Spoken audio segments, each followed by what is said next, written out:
We're gonna start over here in the hide house. This is where the tannery receives all of the hides, and you'll notice that they are with the hair on, and they're all salted and brined.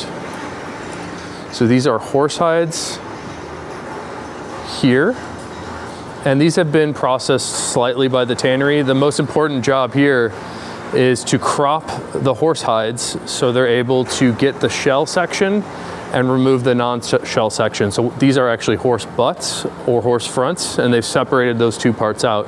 You also notice there's a ton of hair on these, a lot of salt. So the first stage of the tanning process will be to remove both of those things. We're gonna go burn the hair off as well as get some of the salt off. And the whole job of a tannery is to create that naturally variable product into something that's the same every time, but also have it be everlasting and durable. As it sits there now, that stuff will just rot and eventually turn into dirt.